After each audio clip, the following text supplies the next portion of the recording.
তিনি ছিলেন ইয়ামামার বাদশা। মদিনাতে বিশ্বনবীকে হত্যা করার নিয়তে এসেছিলেন, গোপনে গোপনে বিশ্বনবীকে হত্যা করে আবার ইয়ামামাতে তিনি ফিরে যাবেন। কিন্তু কি অবাক করা কাণ্ড, হত্যা করতে পারে নাই, সাহাবাদের হাতে তিনি ধরা পড়ে গেলেন। সাইয়েদনা সুমামা ইবনে উসাল রাদিয়াল্লাহু তাআলা আনহু হত্যার নিয়তে আসলেন, কিন্তু হত্যা করতে পারলেন না। সাহাবারা ওনাকে ধরে ফেললেন, ধরে মসজিদে নববীর পিলারের মধ্যে বেঁধে রাখলেন। সুমামা ইবনে উসাল, সিরাত থেকে শোনেন, সিরাত থেকে শোনাচ্ছি রাদিয়াল্লাহু তাআলা আনহু। ইয়ামামার অধিপতি ছিলেন। ইয়ামামা বিশ্বনবীকে হত্যার জন্য আসছেন, ধরা পড়ে গেছেন, এখন মসজিদে নববীতে বেঁধে রাখছে, তার মানে বন্দী। তো এখন স্ট্যাটাস কি? বন্দী, ক্যাপটিভ। তো বিশ্বনবী সাল্লাল্লাহু আলাইহি ওয়াসাল্লাম সাহাবাদেরকে বললেন, তার খোঁজ খবর নিও, সুমামা ইবনে উসালের খোঁজ খবর নিও। সাহাবারা বলেন, ইয়া রাসূলুল্লাহ, আপনাকে হত্যা করতে এসেছে, তার তো কঠিন ক্যাপিটাল পানিশমেন্ট হওয়া দরকার, কঠিন শাস্তি হওয়া দরকার। বিশ্বনবী বললেন, না, আমি যেটা জানি তোমরা সেটা জানো না, তোমরা সুমামার সাথে ভালো আচরণ করো। বিশ্বনবী সুমামার কাছে গেলেন। প্রথম দিন যে তিনি কালেমার দাওয়াত দিলেন, ইমানের দাওয়াত দিলেন, ইসলামের দাওয়াত দিলেন, রিসালাতের দাওয়াত দিলেন, আখিরাতের দাওয়াত দিলেন। পরের দিন যে বিশ্বনবী সালাতের দাওয়াত দিলেন, যাকাতের দাওয়াত দিলেন। ইসলাম কি, কিভাবে, কেমন করে পালন করতে হয় চমৎকার আর্টিকুলেট করতে শুরু করলেন। তন্ময় হয়ে সুমামা ইবনে উসাল রাদিয়াল্লাহু তাআলা আনহু বিশ্বনবীর কথাগুলো শুনতে আরম্ভ করলো। একদিন নয়, 2 দিন নয়, টানা 3 দিন বিশ্বনবী সুমামার কাছে ইসলামকে প্রেজেন্ট করেছেন, উপস্থাপন করেছেন। আওয়াজ করে বলেন, কয় দিন? 3 দিন। 3 দিন মসজিদে নববীতে বাধা। আর সাহাবীদেরকে বললেন, তার খোঁজ খবর নিও, তোমরা যে রুটি বানাও এর মধ্যে সবচেয়ে ভালো আটার রুটিটা তারে দিও, সবচেয়ে রিফাইন্ড খেজুর, যেটা পিওর খেজুর, এটা তারে দিও। আর বিশ্বনবী নিজের উট থেকে দুধ দহন করে ওনার বাড়ির এক কর্মচারীকে বলেছেন, দুধ দহন করে সুমামার জন্য নিয়ে যেও। সুবহানাল্লাহ পড়বেন না? সবাই তো অবাক, ইয়ামামা থেকে আসছে নবীকে হত্যা করতে, বিশ্বনবী দেখে তারে জামাই আদর করে, তাকে মজার মজার খাবার দিও, দুধ দিও, আদর আপ্যায়ন করো। 1 দিন নয়, 2 দিন নয়, টানা 3 দিন বিশ্বনবী এভাবে সুমামার কাছে যেয়ে ইসলামকে প্রেজেন্ট করতে আরম্ভ করলেন, ইসলামকে উপস্থাপন করতে শুরু করলেন। আর তাকে চমৎকার এন্টারটেইনমেন্ট আপ্যায়ন দিতে আরম্ভ করলেন। টানা 3 দিন যখন ইসলামের দ্য বিউটিজ অফ ইসলাম, ইসলামের সুমহান বাণী, সৌন্দর্য তার কাছে উপস্থাপন শেষ, তাকে আপ্যায়ন শেষ, বিশ্বনবী বললেন সাহাবীদেরকে, যাও এবার সুমামার হাতের পায়ের রশি দুটো খুলে দাও। তারা বললেন, ইয়া রাসূলুল্লাহ, কি বলেন আপনি? ও তো হত্যাকারী, সুযোগ পায় নাই, আপনারে মারতে পারে নাই, ছেড়ে দিলে আবারও আপনার উপর তলোয়ার নিয়ে ঝাঁপিয়ে পড়বে। নবী, এই সিদ্ধান্ত আপনি নিতে যাবেন না। বিশ্বনবী বললেন, যেটা বলেছি সেটা করো, সুমামার রশিগুলো ছেড়ে দাও, সুমামার হাতে পায়ের রশিগুলো যে তোমরা খুলে দাও। সাহাবারা তর্ক জুড়ে দিলেন, লা ইয়া রাসূলুল্লাহ, এমনটা করবেন না, তো ভয়ঙ্কর ভয়ঙ্কর খুনি, কি জানি কি হয়ে যায়। বিশ্বনবী বললেন, না, তার হাতে পায়ের রশিগুলো খুলে দাও। সাহাবারা বিশ্বনবীর কথা মতো তার হাতে পায়ের রশিগুলো খুলে দিল। সুমামা মুহূর্তের মধ্যে মসজিদে নববী থেকে বের হয়ে ইয়ামামায় ফিরে না যে মসজিদে নববীর পাশে একটা খেজুর বাগান ছিল, সেখানে চলে গেলেন। সেখানে একটা ছোট্ট কুয়া ছিল, কুয়ার পানি দিয়ে তিনি গোসল করলেন। সুবহানাল্লাহ পড়েন।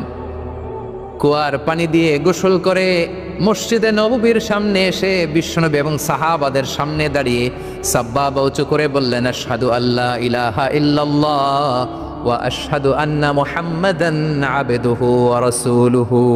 আল্লাহু আকবার। আমি সাক্ষ্য দিচ্ছি আল্লাহ ছাড়া কোনো ইলাহ নাই, আর মুহাম্মদ আল্লাহ তাআলার প্রেরিত বান্দা এবং রাসূল। প্রিয় ভাইয়েরা, ইহসান দিয়ে যা জয় করা যায়, কঠোরতা দিয়ে সেটা কশিনকালেও জয় করা যায় না। আওয়াজ করে বলেন, ঠিক কি না? এবার সুমামা দাঁড়িয়ে বলে, ওগো নবী, আমি তো কালিমা পড়ে মুসলমান হয়ে গেলাম, এবার শোনেন, এই মুহূর্তের আগে আপনার চেহারার চাইতে নিকৃষ্ট কোনো চেহারা আমার কাছে ছিল না, কিন্তু শাহাদা পাঠ করার পরে আপনার চেহারার চাইতে উত্তম শ্রেষ্ঠ কোনো চেহারা আমার কাছে আর নাই। ও নবী, আজকের দিনের আগে ইসলাম ধর্মের চেয়ে নিকৃষ্ট অপছন্দনীয় কোনো ধর্ম আমার কাছে ছিল না, কিন্তু এই মুহূর্ত থেকে ইসলামের চেয়ে সেরা শ্রেষ্ঠ পছন্দনীয় কোনো ধর্ম আমার কাছে নাই। নবী গো, আজকের দিনের আগে মদিনার চাইতে অপছন্দনীয় নিকৃষ্ট কোনো শহর আমার কাছে ছিল না, কিন্তু এই মুহূর্তের পর থেকে মদিনার চাইতে কোনো শ্রেষ্ঠ শহর আমার জানা নাই।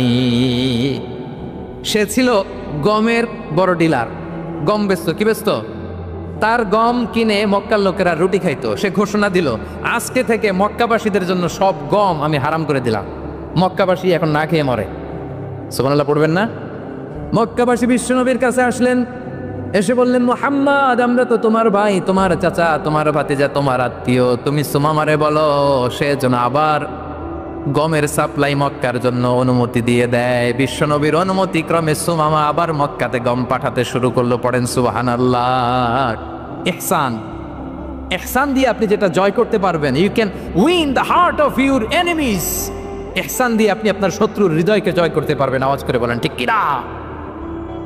এজন্য আল্লাহ বললেন, ওয়ানফিকু ফি সাবিলিল্লাহি ওয়ালা তুলকু বিআইদিকুম ইলাত তাহলুকা ওয়া আহসিনু ইন্নাল্লাহা ইউহিব্বুল মুহসিনিন। তোমরা আল্লাহর রাস্তায় দান করবে আর নিজেরা নিজেদেরকে ধ্বংসের হাতে ঠেলে দিও না। তোমরা একে অপরের প্রতি ইহসান করবে, কারণ ইহসানকারীদেরকে আল্লাহ বড্ড ভালোবাসেন। সুবহানাল্লাহ পড়েন। আবার সূরা রহমান আল্লাহ বললেন, হাল জাযাউল ইহসানি ইল্লাল ইহসান ফাবিআইয়ি আলা, সবাই পড়েন, ফাবিআইয়ি আলাই রাব্বিকুমা তুকাযযিবান। ইহসানের প্রতিদান হিসেবে ইহসানি হয়। বিশ্বনবী সুমামার প্রতি যেমন ইহসান করেছেন, সুমামাও ঠিক তেমন ইহসান ফিরিয়ে দিয়েছে। ঠিক কিনা বলেন? তাহলে এক নম্বরে হচ্ছে আদ, ন্যায় বিচার। দুই নম্বরে সবাই বলেন ইহসান, সদাচরণ। ইহসান দুই ধরনের প্রিয় ভাইরা, ইহসান ফিল ইবাদা, ইহসান ফিল মুআমালা। ইহসান ফিল ইবাদা হচ্ছে একাগ্র অনুভবে ইবাদতে ডুব দেওয়া, এর নাম ইবাদতের ইহসান। সুবহানাল্লাহ পড়েন। বিশ্বনবী বলেন ইহসান মানে কি জানো নাকি? হাদিসে জিবরিলে সাইয়েদনা জিবরিল আলাইহিস সালাম বিশ্বনবীকে বললেন, আখবিরনি আনিল ইহসান। নবী আমাদেরকে বলেন ইহসান মানে কি? বিশ্বনবী বললেন, আনতা আবুদাল্লাহা কাআন্নাকা তারাহু ফাইন লাম তাকুন তারাহু ফাইন্নাহু ইয়ারাক। ইহসান মানে হলো এমন ভাবে তুমি আল্লাহর সামনে নিজেকে উজাড় করে ইবাদত করবে, তুমি ভাববে তুমি আল্লাহকে দেখতে পাচ্ছ। আর এটা যদি ভাবা তোমার জন্য কঠিন হয়ে যায়, অন্তত এতটুকু তুমি ভাববা যে আল্লাহ তোমাকে দেখতে পাচ্ছেন। ঠিক কিনা বলেন? ও আমার বীর চট্টলার ভাইয়েরা, কেউ যেটা দেখে না সেটা দেখে কে? এই বিশ্বাস হৃদয়ের মধ্যে আছে? নামাজে যখন দাঁড়ান এই ফিলিংসটা আনা যাবে? হ্যাঁ, এশার সালাত তো এখনো হয় নাই না? আলোচনা শেষে এশার সালাত এখানে অনুষ্ঠিত হবে, তাই না? আচ্ছা বলুন তো, আমরা এশার সালাত পর্যন্ত বেঁচে থাকবো এই গ্যারান্টি আছে কার কার? হাত তোলেন। কয়েকজন হাত তুলছে পেছনে, না বুঝে তুলে ফেলছে। এশা পর্যন্ত যে আমরা হায়াত পাবো কোনো গ্যারান্টি আছে?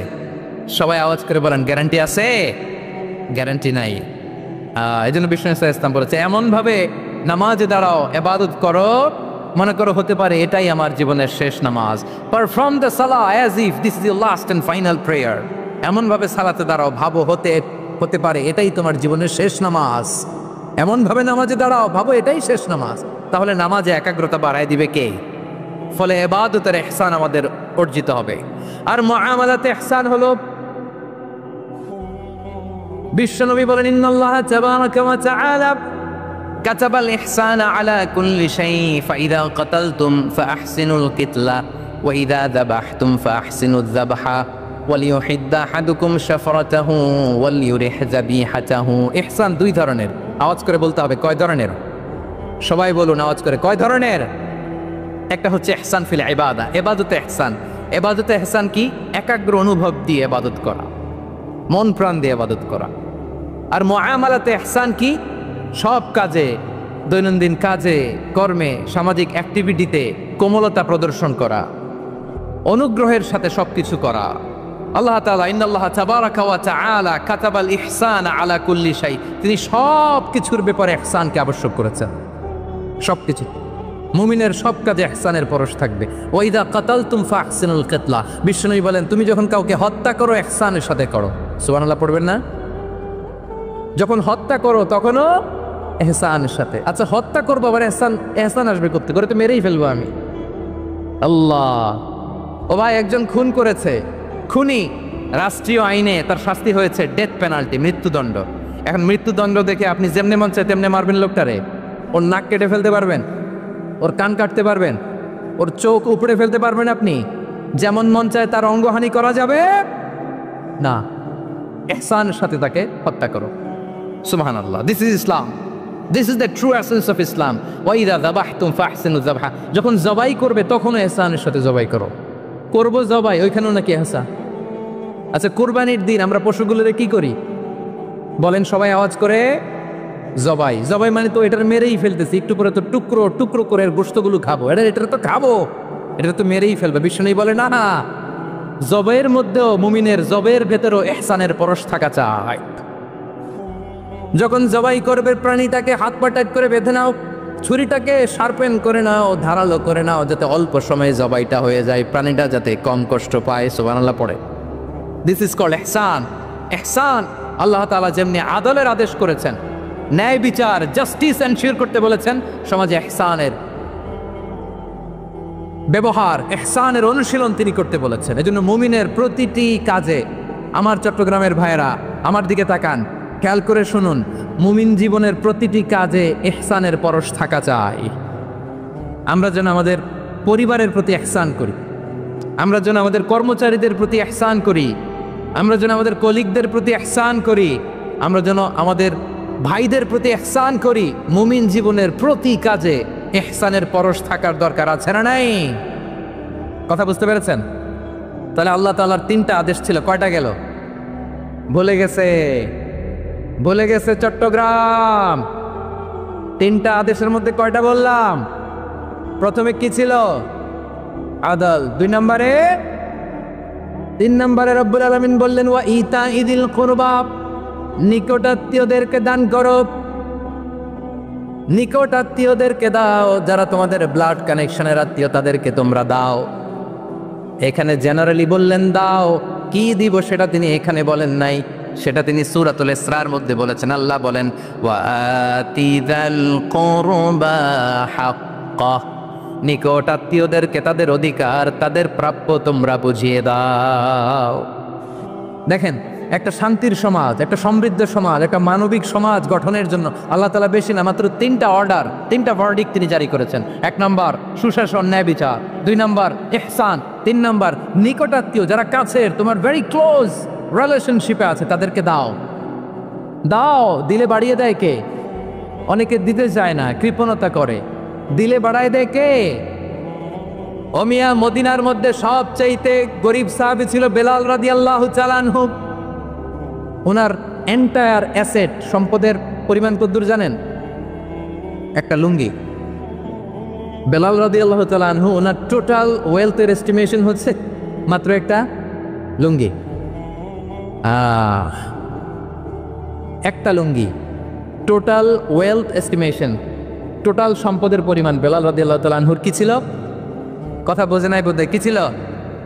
ওই বেলাল রাদিয়াল্লাহু তাআলা আনহুকে বিষ্ণু ইসলাম বলেছেন আনফিক ইয়া বেলাল, ও বেলাল তুমিও দাও।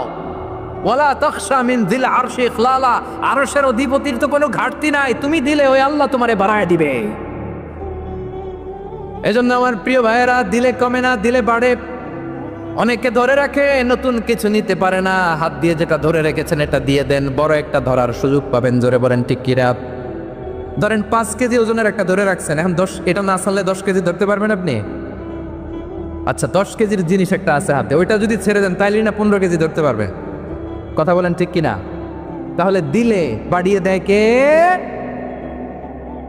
রব্বুল আলামিন বললেন 3 নাম্বার আদেশ হলো তোমাদের প্রতি সমাজটারে কেমন করে মানবিক সমাজ, সুন্দর সমাজ গড়বা।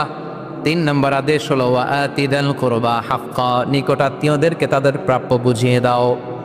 এই নিকটাত্মীয়দেরকে তাদের অধিকার বুঝিয়ে দেওয়া, প্রাপ্য বুঝিয়ে দেওয়াতে আমাদের গাফলতি আছে না নাই?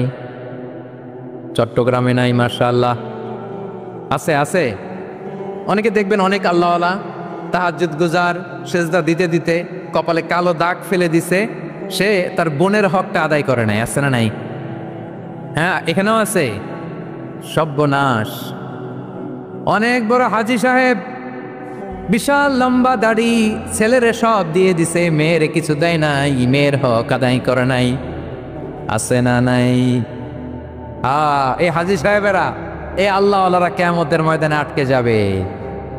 আপনি অন্যের অধিকার নষ্ট করেছেন, তাদের রাইটসকে ভায়োলেট করেছেন।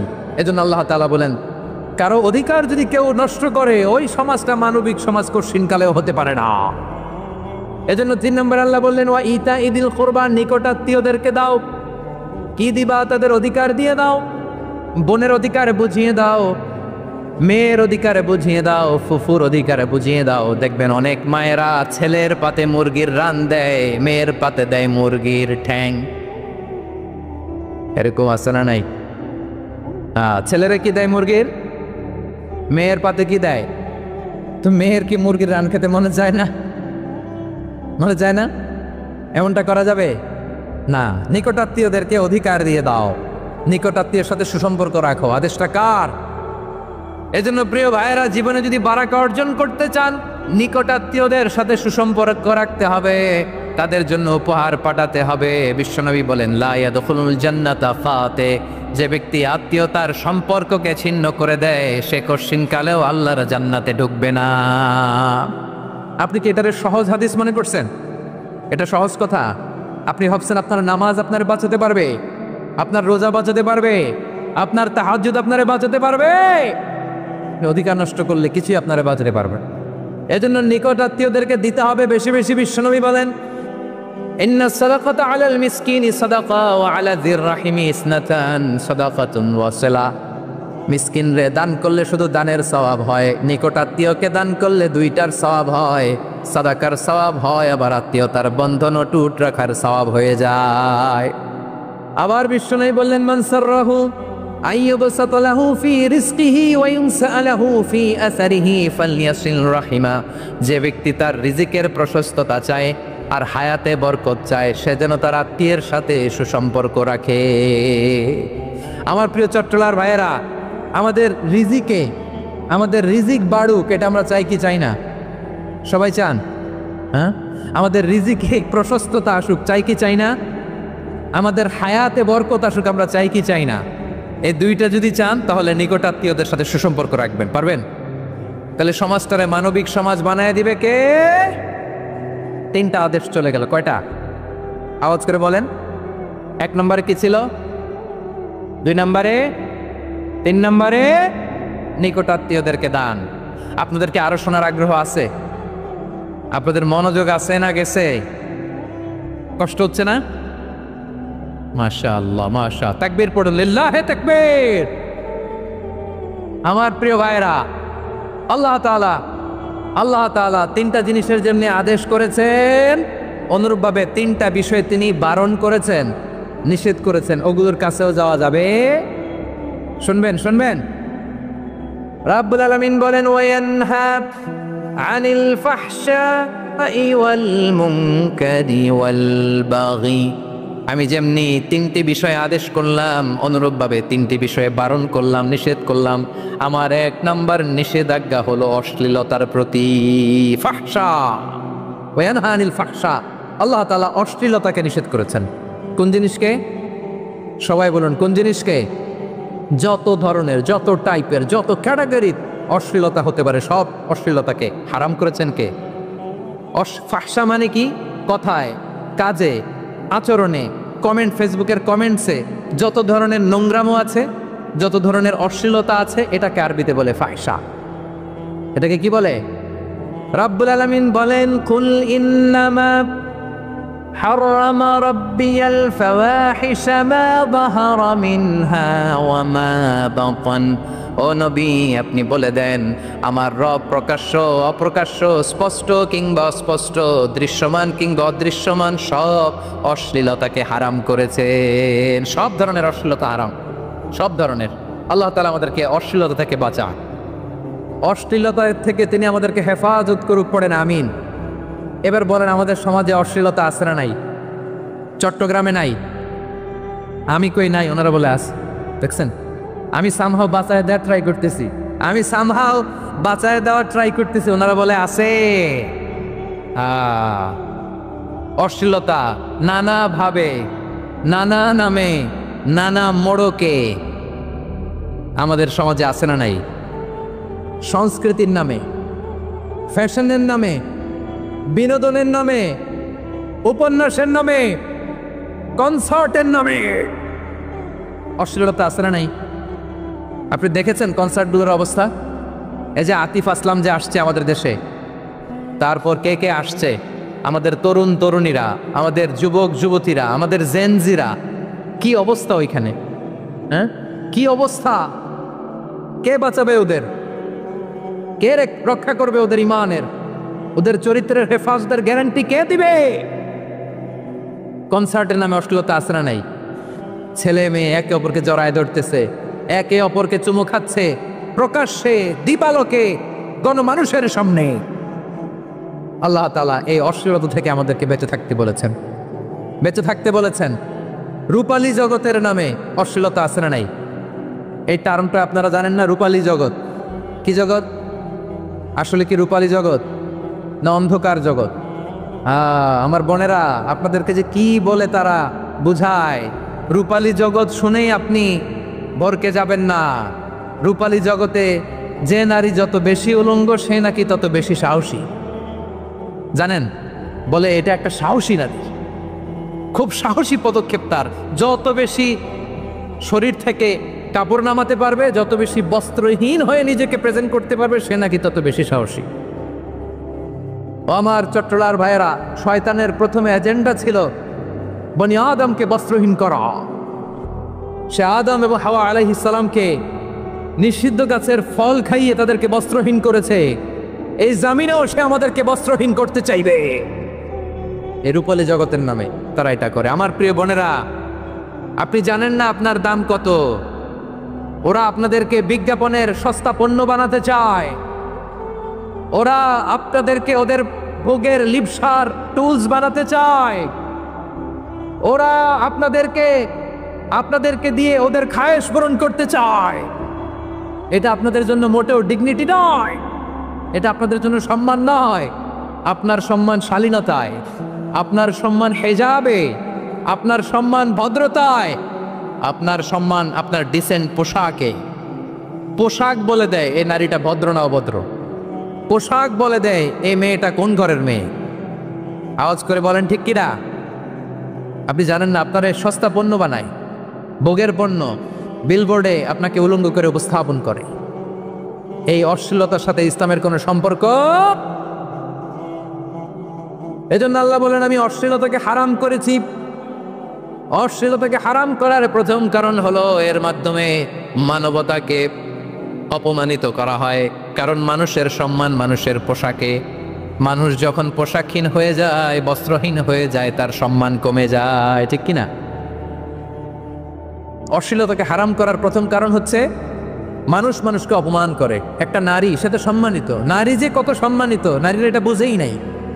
বিশ্বনবী বলেন, আর দুনিয়া কুল্লুহা মাতা ওয়া খায়রু মাতা'আদ দুনিয়া আল মারআতুস সালিহা। আমার বোনেরা, 5টা প্যান্ডেলে আপনারা এলইডিতে আমার আলোচনা শুনছেন, আমি জানি। আপনাদের এই গর্ভ যে কত দামি আপনি জানেন না। আপনার পেট থেকেই আসবে আগামী দিনের সালাহুদ্দিন আল আইয়ুবী। আপনার পেট থেকেই আসবে অনাগত দিনের ইমাম মাহদী আল মুনতাজার। আপনার পেট থেকেই আসবে অনাগত দিনের ফয়সাল, ওয়াসিম, মুগ্ধ, আবু সাইদের মতো বীর যোদ্ধা। আমার প্রিয় বোনেরা, আমার প্রিয় বোনেরা, বিশ্বনবীর কথার ওজন খেয়াল করেন। আর দুনিয়া কুল্লুহা মাতা ওয়া খায়রু মাতা'আদ দুনিয়া আল মারআতুস সালিহা। দুনিয়ার সবকিছুই অ্যাসেট, এর মধ্যে সবচেয়ে দামি অ্যাসেট নেককার নারী। আপনার গর্ভ যে কত দামি আপনি জানেন না। নিজের সময়টাকে কাজে লাগান, কোরআন পড়েন, সুন্নাহ পড়েন। আপনার অনেক দায়িত্ব ঘরে। You are the MD of your family. একটা family it's a very big institution. পরিবার একটা অনেক বড় প্রতিষ্ঠান। And you are the MD of your institution. আপনি এই পরিবারের MD, managing director of your family. এইখানে আপনার কত দায়িত্ব। আপনি ছেলেমেয়েদেরকে তারবিয়া করবেন। আপনি আপনার স্বামীর জন্য ঘরটার জান্নাতের নীর বানাবেন। আপনার জন্য জান্নাতের ডুপ্লেক্স বাড়ি ওইখানে তৈরি করে রাখবে কে? আপনি যে কত দামি আপনি জানেন না। নারীদেরকে আল্লাহ বানিয়েছেন উচ্চতর করে, নিম্নতর নয়। নারীদেরকে ছোট্ট জিনিস দিলে এটারে বড় করে দেয়। নারীদেরকে ভ্রূণ দিলে, শুক্রাণু দিলে নারী এটারে বাচ্চা হিসেবে উপহার দেয়, ঠিক কিনা? বিয়ের মাধ্যমে স্বামী যখন তার শুক্রাণু তার স্ত্রীকে উপহার দেয়, স্ত্রী রিটার্নে কি উপহার দেয়? ফুল ফর্ম বেবি, মানব সন্তান। দেখছেন, আপনি দিলেন একটু, উনি দিছে বিশাল। আপনি যদি নারীকে বাজার এনে দেন, নারী এটাকে সুস্বাদু খাবারে রূপান্তর করে দেয়। আপনি তাকে একটা মুচকি হাসি দিয়ে দেন, সে তার কলিজা দিয়ে দেয়। কিন্তু যদি আপনি তার মনে কষ্ট দেন, সে আপনার জীবনকে জাহান্নাম বানায়া দেয়। খবর আছে, নারীর মন বুঝতে পারলে নেয়ামত, বুঝতে না পারলে কিয়ামত। ঠিক কিনা বলেন? আমার প্রিয় বোনেরা, আপনি যে কত দামি আপনি জানেন না। জানেন না আপনি কত দামি? অনেক দামি আপনি। আপনাদেরকে যেন ভোগের সস্তা পণ্য বানাতে না পারে, আপনাদেরকে সচেতন থাকতে হবে, সজাগ থাকতে হবে, কনসার্ন থাকতে হবে। শয়তানের ওই হাতছানির দিকে আর নজর দেওয়া যাবে না। তাহলে কেন আল্লাহ তাআলা এই ফাহশা অশ্লীলতাকে হারাম করলেন? 1 নাম্বার, এতে হিউম্যান ডিগনিটি কমে। 2 নাম্বার, এতে মানুষের অধিকার নষ্ট হয়। আপনি বিয়ে করেছেন, এরে পরকিয়া করেন, ওর সাথে এরকম আছে না নাই? স্ত্রীর অধিকার নষ্ট করেছেন। আপনি বিবাহ সম্পর্কে আবদ্ধ হয়েছেন, তার সাথে আপনি পরকিয়া করেন ওই ছেলের সাথে, আপনি আপনার হাজব্যান্ডের সাথে বিট্রে করেছেন। এজন্য আল্লাহ অশ্লীলতাকে হারাম করেছে। অশ্লীলতাকে হারাম করার আরেকটা কারণ হচ্ছে আল্লাহ তাআলা এই হিউম্যান জেনারেশনকে এটাকে প্রিজার্ভ করতে চায়। হিফজুন নাসল, এটা মাকাসিদুশ শরিয়ার অনেক গুরুত্বপূর্ণ একটা মাকাসিদ, অনেক গুরুত্বপূর্ণ। আপনার নাসল, আপনার জেনারেশনকে সংরক্ষণ করা। এই যে আসতেছে ফেব্রুয়ারি, কত ফেব্রুয়ারি জানো? এটা কি বিশ্ব ভালোবাসা দিবস? হ্যাঁ, কি দিবস? এই বিশ্ব ভালোবাসা দিবসের সাথে মুসলমানদের কোনো সম্পর্ক নাই। আমার প্রিয় ভাইরা, এই যে আপনি অবৈধ সম্পর্কে জড়ালেন, কেন আল্লাহ অশ্লীলতাকে হারাম করেছে দেখেন। বলতেছিলাম যে এটা আপনার নাসল, আপনার জেনারেশন, আপনার লিনিয়েজ, আপনার বংশকে প্রিজার্ভ করা। কে কার বাবা, কে কার মা, বাবা মা জানা, প্রজন্মকে প্রিজার্ভ করা, এটা ইসলাম ওয়াজিব করে দিয়েছে। এই যে অবৈধ সম্পর্কের কারণে, বিশ্ব বেহায়া দিবসের কারণে, এগুলোর আউটকাম, আউটপুট হিসেবে মাঝে মাঝে এই ঢাকা মেডিকেলের ডাস্টবিনে নবজাতকের বাচ্চার কান্নার আওয়াজ শুনতে পাওয়া যায়। চট্টগ্রাম মেডিকেলের ডাস্টবিনে নবজাতকের কান্না শুনতে পাওয়া যায়। বীর চট্টলার মুসলমানেরা বুঝতে পারলে আওয়াজ করে বলেন, এই যে চট্টগ্রাম মেডিকেলে যে নবজাতকটা পাওয়া গেল, ওর বাবাকে আমাকে বলেন, ওর বাবাকে, ওর মাকে, ও কোন ফ্যামিলির সন্তান কেউ জানে? আপনি হিউম্যান ডিগনিটিকে অপমান করেছেন না? আপনি তার ভবিষ্যৎকে অন্ধকার করেছেন না? আপনি তার লিনিয়েজকে প্রশ্নবিদ্ধ করে দিয়েছেন না? এই জন্য আল্লাহ তাআলা অশ্লীলতাকে আমাদের জন্য হারাম করে দিয়েছেন। পড়েন সুবহানাল্লাহ। এই জন্য রাব্বুল আলামিন বলেন, কুল ইন্নামা হারামা রাব্বিয়াল ফাওয়াহিশা মা যাহারা মিনহা ওয়া মা বাতান। প্রকাশ্য অপ্রকাশ্য সব অশ্লীলতাকে হারাম ঘোষণা করে দিয়েছে কে? আবার দুনিয়ার বুকে যারা অশ্লীলতার প্রসার করে তাদের জন্য শাস্তি মজুদ রেখেছে কে? রব্বুল আলামিন বলেন, ইন্নাল্লাযীনা ইউহিব্বুনা আন তাশিআল ফাহিশাতু ফিল্লাযীনা আমানু লাহুম আযাবুন আলীমুন ফিদ দুনিয়া ওয়াল আখিরাতি ওয়াল্লাহু ইয়ালামু ওয়া আনতুম লা তা'লামুন। নিশ্চয়ই যারা বিশ্বাসীদের মাঝে অশ্লীলতার প্রচার প্রসার করতে চায় তাদের জন্য আমি মর্মন্তুদ শাস্তি প্রস্তুত করে রেখেছি, দুনিয়াতেও রেখেছি, আখিরাতেও রেখেছি। ঘোষণাটা কার?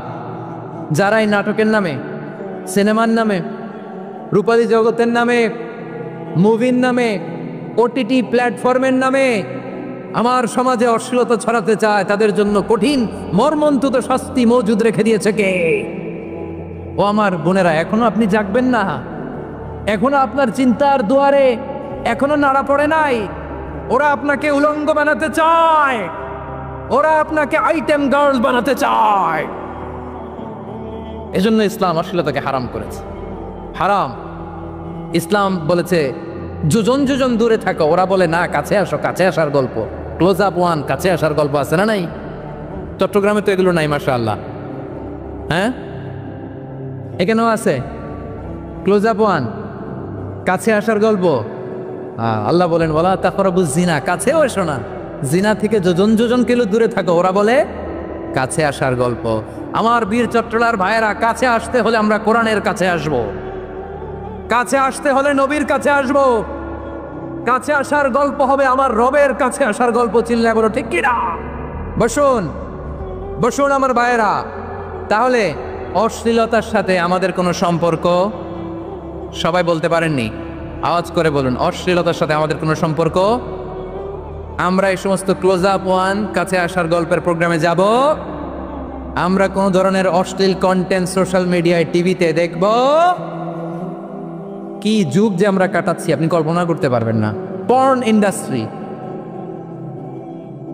নারী পুরুষের বস্ত্রহীন যুগল দৃশ্য, এটাকে দিয়ে ওরা কোটি ডলারের ইন্ডাস্ট্রি বানিয়েছে। পুরো মানব ইতিহাসে এরকম জঘন্য সময় মানব ইতিহাস পার করে নাই। পর্ন এটা ইন্ডাস্ট্রি হয়ে গেছে। আমাদের এই যুবকগুলো, জেনজিগুলো, ওদের চরিত্র বাঁচাবে কি করে? কেমন করে হেফাজত করবে ওদের এই মূল্যবান চরিত্র? আমার প্রিয় ভাইয়েরা, এই অশ্লীলতার দ্য লেটেস্ট ভার্সন হচ্ছে LGBTQ, শরীফ থেকে শরীফা। শুনছেন আপনারা? দেখতে পুরুষ, আসলেই পুরুষ, সুস্থ একজন পুরুষ, 4 সন্তানের বাবা, বলে আমি মনে মনে নারী। দেখতে নারী, সুস্থ নারী, আসলেই সে দিব্যি একজন নারী, বলে আমি মনে মনে পুরুষ। সবচেয়ে ভয়ঙ্কর অশ্লীলতার সবচাইতে লেটেস্ট ভার্সন হচ্ছে এই ট্রান্সজেন্ডারিজম। সুস্থ পুরুষ তার বায়োলজিক্যাল গ্রোথকে হরমোন দিয়ে স্টপ করে দিয়ে সে সার্জারি করে নারী হতে চায়। সুস্থ নারী পুরুষ হতে চায়। পুরুষ পুরুষের প্রতি সেক্সুয়ালি আকর্ষণ বোধ করে। এটা লূত আলাইহিস সালামের কওমের মধ্যে ছিল। এটাকেও আল্লাহ কোরআনে ফাহিশা বলেছেন। ওয়ালুতান ইয ক্বালা লিকওমিহি আতাতুনাল ফাহিশাতা মা সাবাকাকুম বিহা মিন আহাদিম মিনাল আলামিন। লূত আলাইহিস সালাম বললেন, তোমরা কি এমন এক অশ্লীল কার্যক্রমে ডুব দিলে নাকি যেটা গোটা বিশ্বের কেউ কখনো করে নাই, তোমরাই প্রথম করেছো? পড়েন নাউযুবিল্লাহ। এই পশ্চিমের এই রোগ আমার দেশে যেন আসতে না পারে, আমাদের সজাগ থাকতে হবে। প্রিয় ভাইয়েরা, চিল্লায় বলেন ঠিক কিনা? পশ্চিমের অবস্থা ভয়ঙ্কর। পাশ্চাত্যে, আমি যুক্তরাষ্ট্রে ছিলাম অনেকদিন, কয়েক মাস, বিভিন্ন স্টেটে ঘুরেছি। গার্ডিয়ানরা উদ্বিগ্ন। ছেলে মেয়েদেরকে, ছোট্ট ছেলে মেয়ে, ওদেরকে জিজ্ঞেস করে, তুমি how do you feel right now inside yourself? তুমি ভিতরে ভিতরে কেমন ফিল করো? তোমার কি ছেলে ছেলে লাগে না মেয়ে মেয়ে লাগে? আচ্ছা বলেন, এই ছোট্ট বাচ্চাটাও কি এগুলো জেন্ডার অ্যাসাইনমেন্ট বলতে এগুলো কিছু বুঝে? এইভাবে মিসগাইড করা হচ্ছে। কৌতূহল বশত ছোট্ট ছেলে যদি বলে আমার তো মেয়ে মেয়ে লাগে, তখন বলে যে না তুমি মেয়ে, ছেলে না। মা বাবা বাধা দিলে ওকে আলাদা গভর্নমেন্ট হাউসে নিয়ে যায়। ভয়ঙ্করতম অবস্থা। আমরা একটা সময়ে শুনতাম যে হুজুর আমার ছেলেটা খুব ভালো, হাফেজে কোরআন, আল্লাহওয়ালা। হুজুর আমার ছেলে দাড়ি রাখছে, আল্লাহওয়ালা। হুজুর আমার ছেলে 5 ওয়াক্ত সালাত জামাতের সাথে পড়ে, তার মানে আল্লাহওয়ালা। পশ্চিমে যে আমি কি শুনছি জানেন? ওরা বলে হুজুর আমার ছেলেটা ইউনিভার্সিটির একটা মেয়ের সাথে প্রেম করে, ও খুব আল্লাহওয়ালা, হুজুর দোয়া করবেন। এর কারণ ওদের কাছে আল্লাহওয়ালার ক্রাইটেরিয়া হচ্ছে হুজুর আমার ছেলেটা আরেক ছেলের পছন্দ করে নাই, আমার মেয়েটা আরেক মেয়েকে ভালোবাসে নাই, এজন্য আমার ছেলেটা আল্লাহওয়ালা, হুজুর ওর জন্য একটু দোয়া করে দিয়েন। কি চ্যালেঞ্জ ওরা ফেস করতেছে। ওনার ছেলে যে আরেক ছেলেরে বিয়ে করবে না, এটাতেই উনি খুশি যে আলহামদুলিল্লাহ আমার ছেলেটা একটা মেয়েরে ভালোবাসে, আমার মেয়েটা একটা ছেলেরে ভালোবাসে, মানে এটা হাক্কু আল্লাহওয়ালা। নাউজুবিল্লাহ পড়তে পারলেন না? এজন্য অশ্লীলতার সাথে আমাদের কোনো সম্পর্ক। রাব্বুল আলামিন বলেন ওয়ায়ানহা আনিল ফাহশাই ওয়াল মুনকারি ওয়াল বাগি। 3টা জিনিসকে আমি নিষিদ্ধ করলাম। 1 নাম্বার হলো ফাহশা, অশ্লীলতা। 2 নম্বরে হলো মুনকারের সমস্ত মন্দ কাজ। আপনাদের মনোযোগ আছে না? শেষ করে দিব? আর 2-1 মিনিট শুনবেন? আচ্ছা বলি তাহলে, আর 2-1 মিনিট। তাহলে নিষেধাজ্ঞা জারি করেছেন 3টা জিনিসের উপর। 1 নাম্বার কি? ফাহশা, অশ্লীলতা। 2 নাম্বার মুনকার। মুনকার মানে হচ্ছে যত মন্দ কাজ, খারাপ কাজ, বাজে কাজ, এটার বলে মুনকার। এটার কি বলে? আপনারা পড়ছেন না তা'মুরুনা বিল মা'রুফি ওয়া তানহাউনা আনিল মুনকার। ভালো কাজের আদেশ, সৎ কাজের আদেশ, অসৎ কাজের নিষেধ। মুনকার, মুনকার হচ্ছে মানুষের স্বাভাবিক বিবেকবোধ যেটাকে খারাপ বলে, ওইটাই মুনকার। পৃথিবীর সব আসমানি গ্রন্থ যেটাকে খারাপ বলেছে, মানুষের স্বাভাবিক বিবেকবোধ যেটাকে খারাপ বলেছে, এগুলো সব মুনকার। যেমন ইফটিজিং, এটা কি ভালো না খারাপ? মজুদদারি, খাদ্যে ভেজাল দেওয়া, ওজনে কম দেওয়া, মাছে ফরমালিন মিশানো, চাঁদাবাজি, টেন্ডারবাজি, দখলবাজি, এগুলো আমাদের স্বাভাবিক বিবেকেই বলে এগুলো খারাপ, এগুলো হচ্ছে মুনকার। আল্লাহ তাআলা এই মুনকার থেকে আমাদেরকে বেঁচে থাকতে বলেন, আর শয়তান এই মুনকারের প্রতি আমাদেরকে উদ্বুদ্ধ করে। আল্লাহ তাআলা বললেন, ইয়া আইয়ুহাল্লাযীনা আমানু লা তাত্তাবিউ খুতুওয়াতিশ শাইতান ফাইন ওয়া মান ইয়াত্তাবি' খুতুওয়াতিশ শাইতানি ফাইন্নাহু ইয়া'মুরু বিল ফাহশাই ওয়াল মুনকার।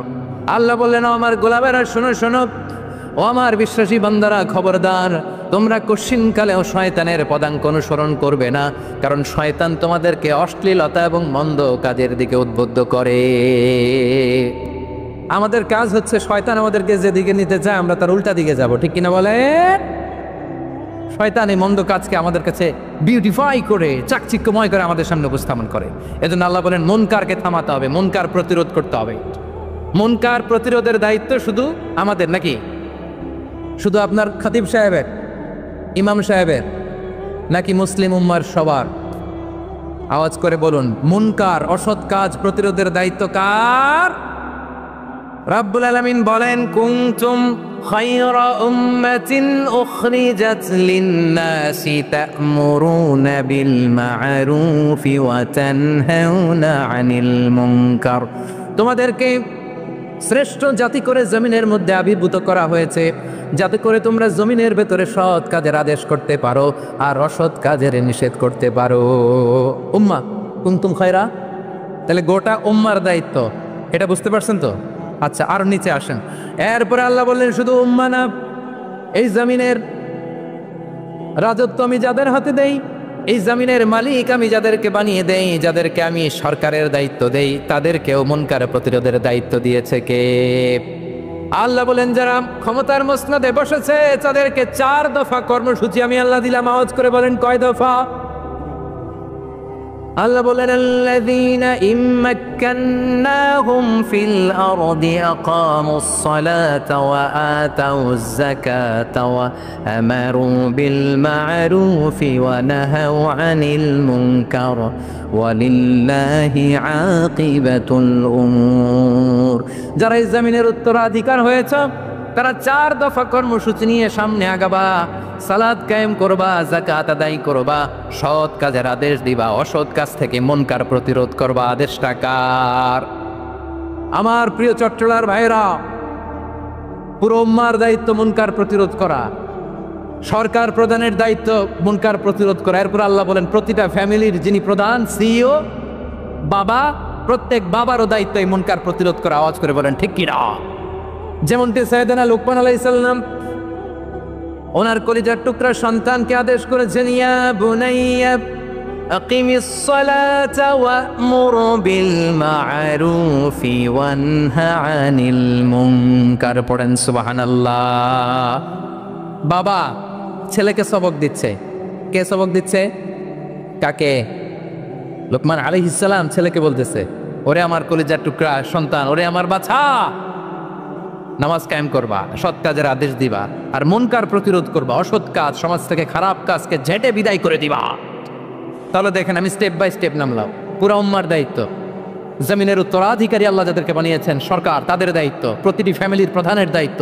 এরপরে বিশ্বনবী বলেন, সচেতন প্রতিটি মুসলিমের দায়িত্ব সমাজ থেকে মুনকারকে উৎখাত করা। বিশ্বনবী বলেছেন, মান রাআ মিনকুম মুনকারান ফালিয়ুগাইয়িরহু বিয়াদিহি فإن لم يستطع فبلسانه وإن لم يستطع فبقلبه وذلك أضعف الإيمان। সমাজে যে মুনকার দেখবে, খারাপ কাজ দেখবে, সে যেন হাত দিয়ে সেটাকে থামায়। কি দিয়ে? আপনাদের তো হাত নাই না? হাত আছে, হাত আছে। ওরা যেই হাত দিয়ে অন্যায় করে ওটা প্রতিরোধের জন্য আমাদেরও হাত আছে না নাই? বসুন আমার প্রিয় ভাইয়েরা, ওরা ওদের যেই হাত দিয়ে টেন্ডারবাজি করে, চাঁদাবাজি করে, ইফতিজিং করে, দখলবাজি করে, যে হাত দিয়ে ওই মুনকার থামায় দেওয়ার জন্য আল্লাহর দেয়া আমাদেরও 2টি হাত আছে না নাই? আমাদেরও হাত আছে। থামাইতে হবে, থামাইতে হবে, হিম্মত করতে হবে। আমার প্রিয় ভাইয়েরা, না থামালে আমরাই ডুববো শেষমেশ। আমাদের বাঁচার জন্য হইলেও থামাইতে হবে। রব্বুল আলামিন বলেন, ওয়াত্তাকু ফিতনাতাল লা তুসিবান্নাল্লাযীনা যালামু মিনকুম খাসসা।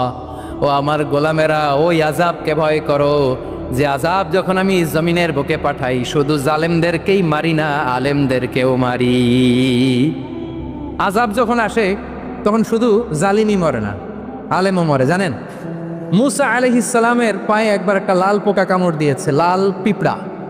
লাল পিঁপড়া কামড় দিলে খুব আরাম লাগে না? কি লাগে? হ্যাঁ, জলে না? লাল একটা পিঁপড়া কামড় দিছে, তো উনি রেগে মেগে পাশি দেখে লাল পিঁপড়ার বাসা, পা দিয়ে ডলে মুছে সবগুলো পিঁপড়া মেরে ফেলছে। এই ঘটনাটা আল্লাহ ঘটিয়েছেন। এজন্য মুসা আলাইহিস সালাম ছিলেন কালিমুল্লাহ, সরাসরি আল্লাহর সাথে কথা বলতেন। তিনি আল্লাহকে জিজ্ঞেস করেছিলেন, আল্লাহ তুমি যখন কোনো জনপদে আযাব পাঠাও, শাস্তি দাও, ওখানকার শুধু জালেমরাই তো মরে না, ভালো মানুষগুলাও মরে, তো আযাব দিবা মুশরিকদের উপর দিবা, অবাধ্যদের উপর দিবা, ভালো মানুষগুলারে মারো কেন? আল্লাহ বললেন, মুসা তোমার যে কামড় দিছিল পায়ের মধ্যে পিঁপড়া, কয়টা পিঁপড়া? জোরে বলেন। একটা পিঁপড়া, তো সবগুলারে মারলা কেন? রেগে মেগে পুরো পিঁপড়ার বাসা ভেঙে ম্যাসাকার করলা কেন? এই মুসা, আমি যখন অ্যাকশনে যাই, আমি যখন শাস্তি দিই, তখন এত বাস বিচার করা হয় না, বাস বিচার করা যায় না। যখন অ্যাকশনে যাওয়া হয় ওইটা ডাইরেক্ট অ্যাকশন হয়ে যায়। চিল্লায় বলো ঠিক কিনা? এজন্য আমাদের বাঁচার জন্য হলেও এই পাপ থামাতে হবে, এই শয়তানের অট্টহাসি থামাতে হবে, অন্যায় অপরাধ সমাজ থেকে আমাদের থামাতে হবে। কারণ আযাব আসলে ওরাও মরবে, আমরাও মরব। একটা জাহাজ 2 তলা, আপনি আছেন 2য় তলায়, শুনতেছেন? শুনতেছেন? জাহাজ কয় তলা? আপনি কোন তলায়? 2য় তলায়। নিচের তলার কিছু লোক জাহাজের তলা ছিদ্র করতে আরম্ভ করছে। কি ছিদ্র করতেছে? আচ্ছা, জাহাজের তলা ছিদ্র করলে তলা দিয়ে কি ঢুকে? এখন আপনি যদি বলেন আমার কি, আমি তো 2 তলায়, আমার কি, আমি তো সেফ, আমি ইন দ্য সেফ জোন, আমি তো ভালো আছি, আমি তো ভালো আছি, ওরা ছিদ্র করে ওরা মরবে। আসলে কি শুধু ওরা মরবে, নাকি তলা ফুটো হলে ভিতরে পানি ঢুকলে আপনারও শরীর সমাধি হবে? তলা দিয়ে যখন পানি ঢুকবে, জাহাজ ডুবলে আপনিও মরবেন। এজন্য নিজে মরার আগে ওই পাগলগুলোর নিচতলায় যে থামাতে হবে। চিল্লায় বলেন ঠিক কিনা? এজন্য আল্লাহ বললেন, মুনকার প্রতিরোধের দায়িত্ব সমাজের টপ টু বটম সবার। পুরো আম্মার দায়িত্ব, সরকার প্রধানের দায়িত্ব, প্রতিটি ফ্যামিলির প্রধান বাবার দায়িত্ব। বিশ্বনবী বললেন প্রতিটি সচেতন মুসলিমের দায়িত্ব। এজন্য মুনকার প্রতিরোধ করার দরকার আছে না নাই? সমাজে এই যে ইফটিজিং হয়, আপনার বোনের বয়সী একটা মেয়েকে কিছু বখাটে টিটকারি করে, এই বলে সেই বলে, নোংরা কথা বলে, রাস্তায় দেখেও আপনি পাশ দিয়ে না দেখার মতো চলে যান কেন? আপনি দাঁড়ান না কেন? আপনি দাঁড়ালেই তো থেমে যাবে। কারণ সত্যের যে শক্তি, তার সামনে মিথ্যা মুখ থুবড়ে পড়ে। আপনার সামনেও কিছুই না, নাথিং। আপনি দাঁড়ান, ওকে প্রশ্ন করেন যে আমার বোনকে তুমি ডিস্টার্ব করো কেন? আপনাকে দেখে আরো 5 জন দাঁড়াবে, 5 জনকে দেখে আরো 10 জন দাঁড়াবে। আমাদের নীরবতা আর আমাদের নিশ্চুপ থাকাই জালিমদেরকে আরো শক্তিশালী জালিম বানিয়েছে। এজন্য মুনকার প্রতিরোধের দায়িত্ব আমাদের সবার। টেন্ডারবাজি, চাঁদাবাজি, দুর্নীতি, অপরাধ, দখলদারিত্ব, মজুদদারি, এগুলো সব কিছু একসাথে প্রতিরোধ করতে হবে। ঠিক কিনা বলেন? একটা মানবিক সমাজ যদি চাই, প্রতিরোধ করতে হবে। প্রিয় ভাইয়েরা, আল্লাহর শপথ নিয়ে বলি, এই নাসিহাতগুলো সবার জন্য, সব দলের জন্য, সব মতের মানুষের জন্য। আমরা কোনো দলের প্রতি মানুষকে ডাকি না, আমরা ডাকি ইসলামের দিকে। সব দলের, সব মতের, সব মানুষদেরকে আমরা আহ্বান জানাই, আসুন আমরা একটা সুন্দর সমাজ বিনির্মাণ করি। এই যে নতুন বাংলাদেশের এক সুযোগ এসেছে, আর জীবনে হয়তো আসবে না, সামনের 100 বছরে এই সময় আসবে না। আসুন দেশটাকে আমরা সাজাই, আসুন আমরা দুর্নীতি বন্ধ করি, আসুন আমরা চাঁদাবাজি বন্ধ করি, আসুন আমরা দখলদারিত্ব বন্ধ করি, আসুন আমরা এক দল আরেক দলকে নিশ্চিহ্ন করার যে রাজনীতি, এটা বন্ধ করি। সব দলের প্রতি আমার আহ্বান। আমি কিছুদিন আগে একটা নিউজ দেখলাম, ওই যে লন্ডনে বসে জনাব তারেক রহমান সাহেবকে আমি ধন্যবাদ দিতে চাই। উনি সংবাদ শোনা মাত্রই ওনার দলের অনেক চাঁদাবাজকে উনি বহিষ্কার করেছেন। I do appreciate. প্রতিটি দলের এরকম ইনিশিয়েটিভ নেওয়ার দরকার আছে না নাই? যে কোনো দলে এই প্র্যাকটিসটা থাকার দরকার আছে না নাই? চাঁদাবাজদের সাথে আপনারা নিজেদেরকে মুক্ত ঘোষণা করবেন যে এরা আমার দলের কর্মী হতে পারে না। আমরা চাঁদাবাজ মুক্ত বাংলাদেশ চাই, জুলুম মুক্ত বাংলাদেশ চাই, ফ্যাসিজম মুক্ত বাংলাদেশ চাই, গুণ খুন খারাপি মুক্ত বাংলাদেশ চাই। আমরা নতুন ভোরের বাংলাদেশ চাই। ওই বাংলাদেশ পাওয়ার জন্য মুনকার প্রতিরোধে, অন্যায় প্রতিরোধে যদি বাঘের বাচ্চার মতো, আবু সাইদের মতো দুই হাত উঁচু করে বুককে টান টান করে প্রসারিত করে দাঁড়াতে হয়, রাজি আছে মুসলমান? কারা কারা রাজি? আল্লাহকে হাত দেখিয়ে প্রতিজ্ঞা করো। আমার প্রিয় ভাইয়েরা বসুন, বসুন আমার ভাইয়েরা। রাব্বুল আলামিন বলেন ওয়ায়ানহা আনিল ফাহশাই ওয়াল মুনকারি ওয়াল বাগি ইয়াইযুকুম লাআল্লাকুম তাযাক্কারুন। বসুন। আল্লাহ বললেন আমি অশ্লীলতাকে নিষেধ করি, আমি সব ধরনের মন্দ কাজকে নিষিদ্ধ করি, সব শেষে আমি সীমা লঙ্ঘনকে তোমাদের জন্য নিষিদ্ধ করি। আলোচনা মনে আছে তো, না ভুলে গেছেন? নিষিদ্ধ করেছেন কয়টা জিনিস? 1 নম্বরে অশ্লীলতা, 2 নম্বরে মুনকার তথা সব মন্দ কাজ, 3 নম্বরে আল বাগি সীমা লঙ্ঘন, ক্রসিং দ্য লিমিট। সীমা লঙ্ঘন করা ভালো না। We all should know our limits. চিল্লায় বলেন ঠিক কিনা? একই আয়াতে আল্লাহ বললেন কুল ইন্নামা حرم ربي الفواحش ما ظهر منها وما بطن والإثم والبغي بغير الحق। অন্যায় ভাবে যে অবাধ্য হয়, যে সীমা লঙ্ঘন করে, তাদেরকেও আমি এটা হারাম করে দিলাম। সীমা লঙ্ঘন করা হারাম, সীমা লঙ্ঘন করা হারাম। আল্লাহ বারবার বারবার আমাদেরকে ওয়ার্নিং দেয়। যখন আমরা থামি না তখন আল্লাহ ধরে, আর যখন ধরে তখন ছাড়ে না। ধরে ধরে ধরে না, ধরলে আল্লাহ ফেরাউনকে কিন্তু হুট করে ধরে নাই। আপনারা জানেন 9 বার ওয়ার্নিং দিয়েছে ফেরাউনকে। আল্লাহ তাআলা ওয়ার্নিং দিয়েছিল কয়বার? বীর চট্টলার বীর সেনানীরা আওয়াজ করে বলেন ফেরাউনকে ধরার আগে ওয়ার্নিং দেওয়া হয়েছিল কয়টা? রাব্বুল আলামিন বলেন ওয়ালাকাদ আতাইনা মূসা 9 আয়াতিন বাইয়িনাত। 9টা মুজিজা দেখিয়েছি। 1 2 3 বারবার এইভাবে রিমাইন্ডার, ওইভাবে রিমাইন্ডার, এইভাবে নাসিহাত, ওইভাবে দাওয়া। ফাকুলা লাহু কওলান লাইয়িনা, নরম করে বলো, সফট করে বলো, যত ওয়ে হতে পারে দাওয়া মেথডোলজি। মুসা আলাইহিস সালামের সব অ্যাপ্লাই শেষ। 10ম বারে যে আল্লাহ ধরছে, 10ম বারে যে ধরেছে। এজন্য আল্লাহ বলেন আমি সীমা লঙ্ঘনকে পছন্দ করি না। কোরআনের অন্য আয়াতে বাগীকে বলা হয়েছে আল ইতিদা। সীমা লঙ্ঘন যারা করে তাদেরকে আল্লাহ বলেছেন মুতাদিন।